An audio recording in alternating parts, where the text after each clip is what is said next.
Talking to ninjas nowadays is honestly exhausting. They can't formulate their own thoughts. They have to wait until they run to CNN or ABC or NBC to get their thoughts and opinions on something else. And it's honestly just exhausting. I don't know what to do. So today's topic that we're talking about is, are we getting dumber? Are ninjas getting dumber as a people? So welcome back, or welcome to the Social Grade School. I'm Asa Taylor. I'm going to be your host for today. And this is what we're talking about because I start to see, based on yesterday's video and based on the videos of the week, that people are arguing against my logic. People are fighting me tooth and nail because they don't want to believe everything that I'm saying, which is okay. That's fine. However, that just does not change the fact of the matter that you're getting dumb. And here are some points that I have for you to support this point. So if you haven't already, like, comment, and subscribe to the channel as we get started.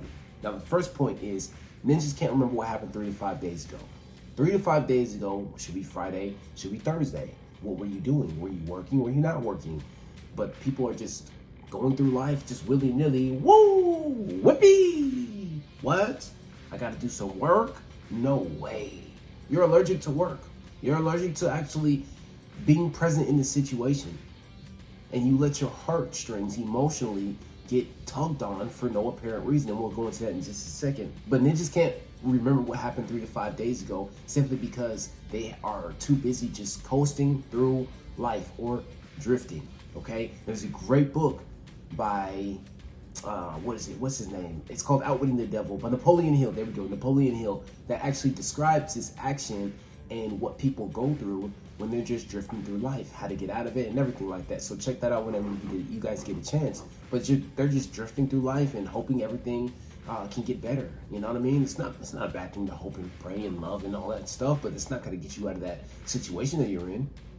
But people allow their heartstrings to get pulled on because they're allowing an argument from 400 years ago to affect their daily lives right now as we know it.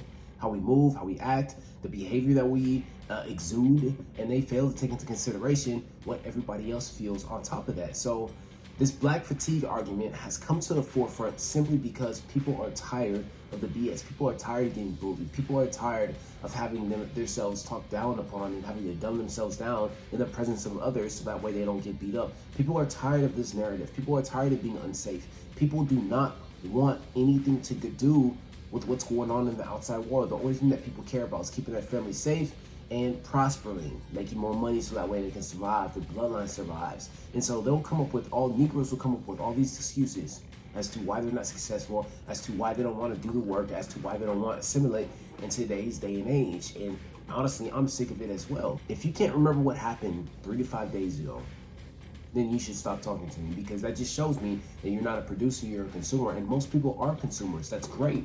But you shouldn't argue my logic. You shouldn't argue with what I say simply because you feel some type of way. Okay, we can argue about it, but where are your facts, where are your statistics, where are your metrics proving that you're correct? Now, next thing, as you're drifting through life, right? And you're not remembering anything that happened, and you're just hoping everything will get better. Oh, I have this going on here, and hopefully that's gonna be it. You're sitting down, coasting through life, watching Raising Kanan, watching Baby Boy, watching all these shows, in the belly of the beast, or belly, whatever it's called. Okay, listen, I like those shows as well. I like those movies. I think I've seen them once upon a time, but I've just seen them once upon a time. You guys are actually, relating with this stuff. You guys are actually loving this stuff, whether you actually went through that situation yourself or your previous family members went through that situation.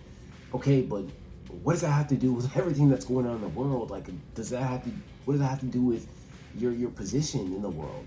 Like, you still have things going on. You still are not present here in the moment. And that is the reality of the situation when you look at why people are not remembering things that happened 3 to 5 days ago. It should be easy. It should be simple. You should be able to know what you ate. You should be able to know what you said and how you acted and how you dressed, especially how you dress. That's easy. We pick out our outfit every single day. I wear a black shirt every day, or a button down, or my work uniform, my security uniform that you guys have seen on this channel before, every single day. And if I'm not working, then I'm recording videos, I'm getting my stuff ready for the week. Today, I actually finally got a chance to actually sit down and put my videos together, put my thoughts in action. But before that, I was like constantly on the go, because I understand that life is not gonna wait for me. I have to go attack it. There's been times where I've said, you know what, I'm not gonna start YouTube. I'm just gonna hopefully one day catch up and, wait till I get my new camera, wait till I get my new gear. No, fuck that. Fuck that, man. Last year I finally took the leap and I said, okay, look, I'm doing this. This is what I'm doing. And lo and behold, you guys have exceeded my expectations, and so now we're here. And so as I'm doing these videos and I'm constantly putting my thoughts out there, I remember every thought that I put out there. Frog in the boiling water, you guys are getting priced out, black men and white women. Every video that I've done for each day, I remember it to some degree. You know what I mean? Maybe not all the words I've spoken, but I remember it to some degree. But this is a result of me exercising and coming up with ideas for these different concepts that we're talking about, for these different situations that we're talking about.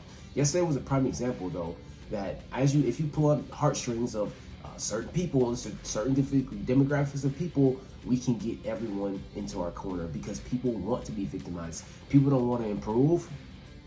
So when we talk about Section 8 and HUD and rent vouchers and everything like that getting cut, and we say it's a big thing, it's a great thing, people start getting mad. Even lawyers start getting mad. Oh, my family's going to be affected. Well, what does that have to do with me? I pay taxes so that way you guys can utilize Section 8. I pay taxes so that way you guys can utilize food stamps. And so you're saying that I'm a bad guy for not wanting my food stamps and Section 8 taxes and housing vouchers and everything like that to go to people who have been living off of it for years and years and years? What? Bro, since when? Let's just make sense of this right now. Let's use our brains. Let's use a little bit of logic. If I'm going to work 80 hours a week, I'm getting taxed at a rate of 17% plus each check that I have. That's a total of 34%. I'm getting taxed 34% per week on each check that I bring in. Why do you think that the funds that I bring in should be used by someone who doesn't deserve it? I'd much rather reserve those funds for someone who actually needs it, who's going through a tough situation, so that way they can be successful, they can flourish. I'd much rather do that. Why? Because it should be my choice. This is what it should be used for. Doesn't necessarily make me a bad person.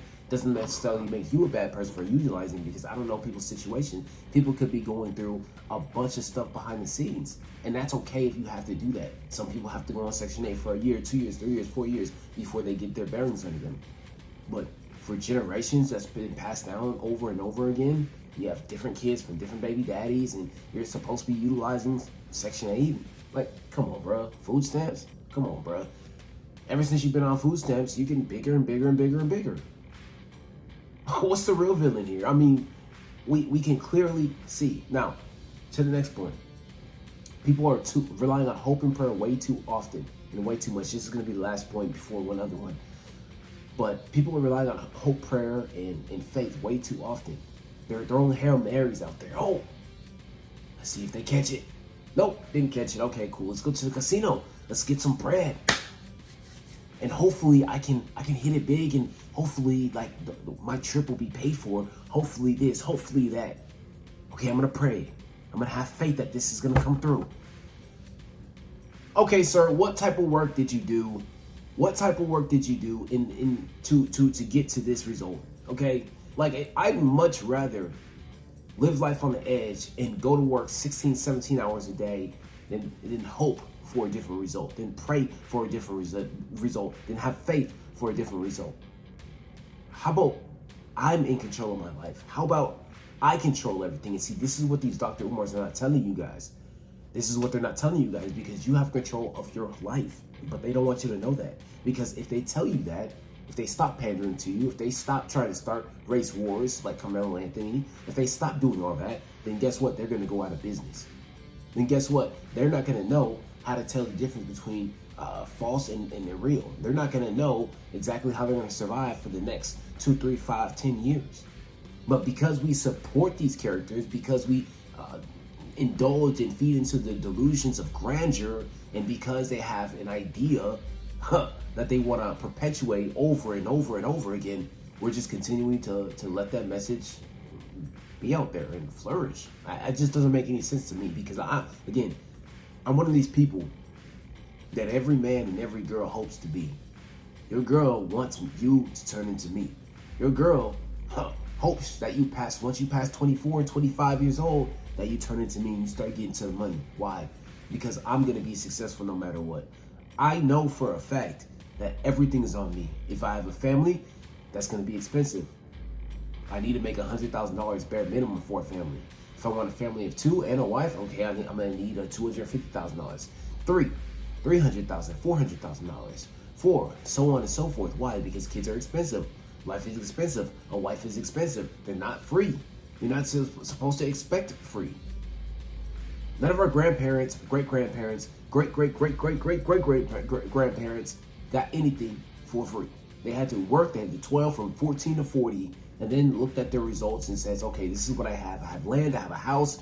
I've been making a good amount of money for the next 5 years. All of that. But you ninjas want everything for free, and then you're not even utilizing your brain to come up with some significant ideas that's going to change your situation. And I'm starting to notice that most people don't want to be helped. They want the excuse, well, this channel is not going to be for you.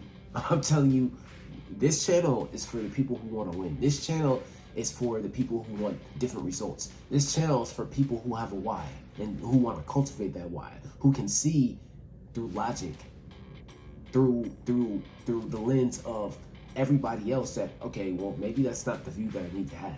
Maybe you don't agree with everything that I say, and that's completely okay. But I don't want this to be an echo chamber. Tell me your thoughts. Tell me your opinions.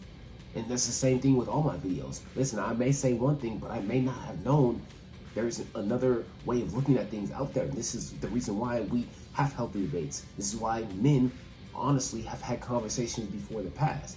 So we can get a better understanding. That's part of life. That's part of growing up. That's part of manhood. But that part is something that we've ignored time and time again. And I'm here to call it out. I'm here to say, listen, we don't need to work like we have been working in an environment where everyone has the same opinion. What about the differing opinions? What about growing as a person? What about that? Okay? And it's the reason why I do what I do. Because we all need a different way of looking at things. We all need a different thought process. But I want to hear your thought process. What are your thoughts on the video? Comment below in the comment section. I'll be interested to hear your opinion. And also, don't forget to like, comment, and subscribe to the channel, and get my book down in the description box below if you haven't already. Shout out to you. I love you. I appreciate you. I'll see you tomorrow. Peace.